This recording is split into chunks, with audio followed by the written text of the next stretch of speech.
Good morning, guys. Day 3, last day. Last night rained so much. Just about dried out, but I don't think I'm going to be dry for long as there's more rain forecast. So I got an early start, try and get as far as I can before the rain comes. Hopefully I'll be into Hualien just after lunch. Ooh. Don't think there's too many stops on today's route. Look at that. Pacific Ocean, endless.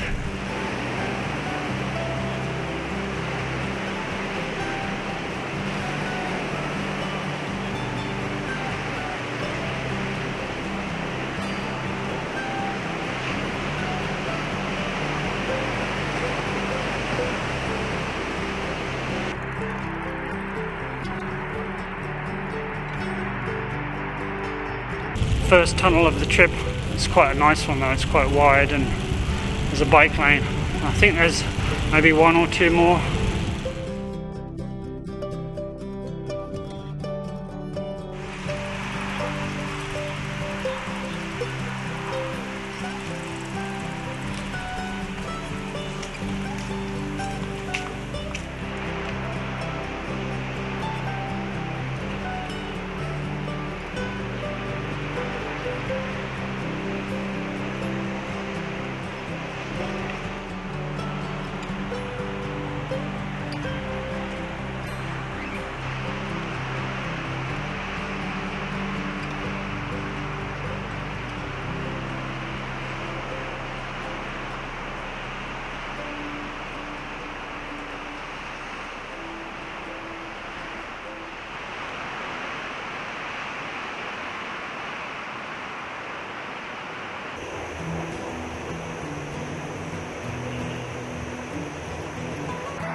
Can you guess where I am?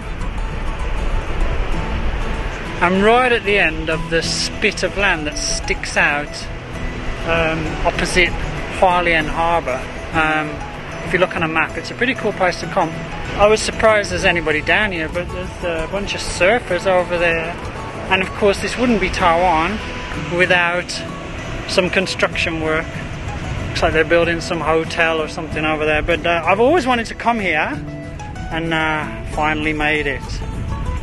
I guess if I was feeling energetic I could walk right down to the end there, but my knees are hurting now. I'm kind of keen to get into Hualien and catch the train home. Pretty tired, but yeah, I might come here again. There's a really cool camping spot just down the road.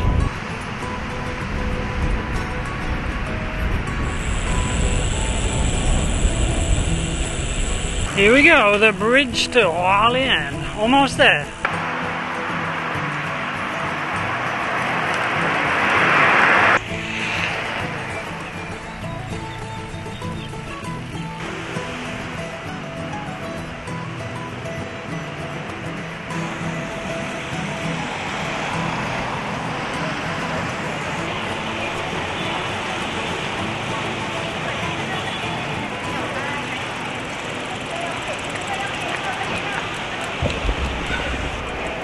And we are done.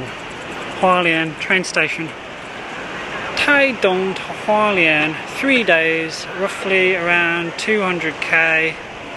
Great experience. I'm absolutely shattered. Now I just got to go and get my train ticket home. So that was my 3-day Brompton ride from Taitung to Hualien on Taiwan's beautiful east coast. Now, if you'd like to do a similar trip, then right now I'm going to run through all the logistics and some hints and tips. So if you do end up doing it, you'll know what to expect and end up having a great time, just like I did.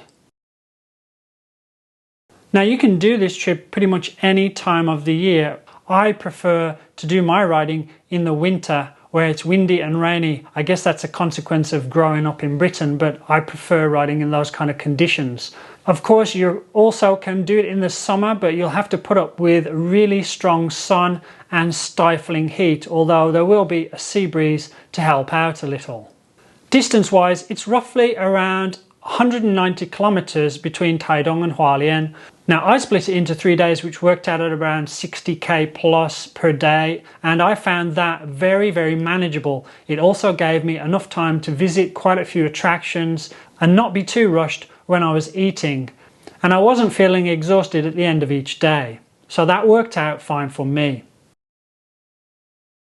As for road conditions, roads in Taiwan and their surfaces are usually pretty good and well kept, unlike some countries I could mention.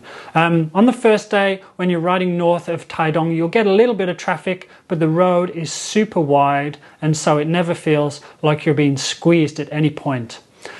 At the end of the second day and the third day, you get some narrow sections, but that part of Taiwan doesn't tend to get too much traffic. So again, it's not too bad to ride.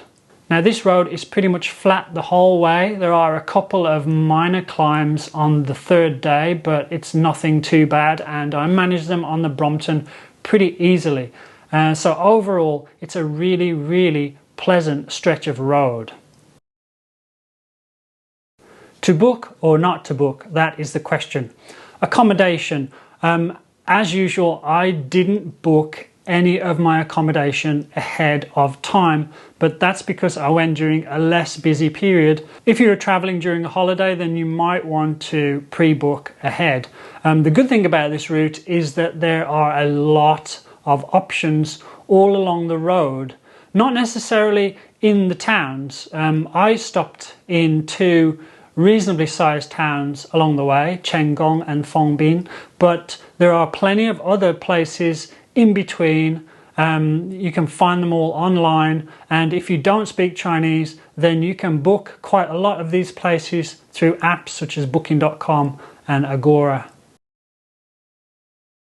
A lot of people like to complain, saying that TAIWAN'S hotels are too expensive, and I get where they're coming from, but the good thing about this route is that there's a range of options. I mean, there's camping, there's little homestays, and there's also fancy hotels. So there's something available for any budget.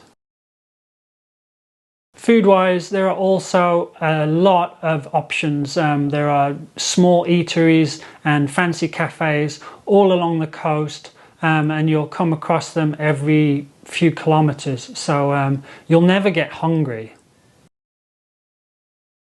Transport-wise, Taitung and Hualien are very accessible by rail. So if you have a folding bike, then it's very easy to get to either of these places with your bicycle. You just need to take a cover. If you're using a full-size bike, then you also need a cover, and you may have to check which trains you can travel on. TRA is very particular about bikes and things like that, but you can avoid all that if you take a foldy. And that's it for today's video. If you found this useful, then don't forget to give me a like, subscribe to the channel, or you can hit the bell for notifications. If you'd like to help support the channel, then there are now 3 ways. You can click thanks down below, buy me a coffee over there, or you can consider becoming a channel member. Hope to see you soon on the road somewhere in Taiwan. In the meantime, take it easy, and I'll see you soon. Over and out.